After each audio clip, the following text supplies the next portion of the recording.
স্বদেশী আন্দোলন কি? ভূমিকা। স্বদেশী আন্দোলনে ব্রিটিশ ভারতের রাজনৈতিক আন্দোলন ইতিহাসের একটি গুরুত্বপূর্ণ ঘটনা। এটি ছিল ভারতের স্বাধীনতা আন্দোলনের অংশ। স্বদেশী আন্দোলনের উদ্ভব এই আন্দোলনের প্রধান উদ্দেশ্য ছিল ব্রিটিশ শক্তিকে অর্থনৈতিক দিক থেকে ক্ষতিগ্রস্ত করে ভারত থেকে তাদের উচ্ছেদ সাধন এবং দেশের সামগ্রিক ও অর্থনৈতিক ব্যবস্থার উন্নতি সাধন। স্বদেশী আন্দোলনের মুখ্য প্রবক্তা ছিলেন অরবিন্দ ঘোষ, রবীন্দ্রনাথ ঠাকুর, বীর সাবরকর, বাল গঙ্গাধর তিলক ও লালা রাজপথ রায়।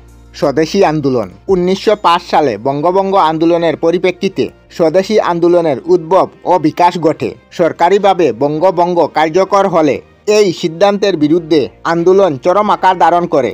তখন থেকে ব্রিটিশ সামগ্রী বয়কট ও স্বদেশী পণ্য ব্যবহারের মাধ্যমে দেশের পণ্য পুনর্জীবিত করার লক্ষণ নিয়ে যে আন্দোলন গড়ে ওঠে, ইতিহাসে তা স্বদেশী আন্দোলন নামে পরিচিতি লাভ করে।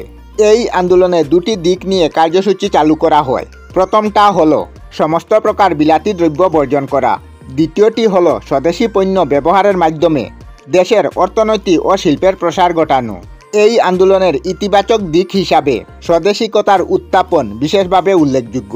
জনগণের মধ্যে স্বদেশী পণ্য ব্যবহার ও স্বদেশের প্রতি মমত্ববোধ জাগ্রত করতে এই আন্দোলনের ভূমিকা ছিল। স্বদেশী আন্দোলন বাংলার সর্বস্তরের জনগণের স্বতঃস্ফূর্ত অংশগ্রহণ ছিল।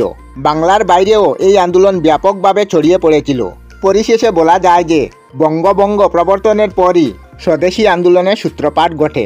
এই আন্দোলনের উদ্দেশ্য ছিল বিদেশি পণ্য প্রতিষ্ঠানের বিকল্পে স্বদেশী পণ্য প্রতিষ্ঠার বিকাশ, যার কারণে জনগণ বিলাতি পণ্য সামগ্রী বর্জন করে এবং স্বদেশী পণ্য ব্যবহার শুরু করে। এই আন্দোলনের পরিবর্তে ভারতের স্বাধীনতা আন্দোলনের গুরুত্বপূর্ণ ভূমিকা পালন করে। আমরা আমাদের চ্যানেলে সব ধরনের ভিডিও আপলোড করি, যেমন ব্লগ, নিউজ, কুকিং ভিডিও, ধার্মিক আলোচনা ইত্যাদি। যদি আপনারা এই ধরনের ভিডিও দেখতে পছন্দ করেন তাহলে এই চ্যানেলটি নিশ্চয়ই সাবস্ক্রাইব করবেন।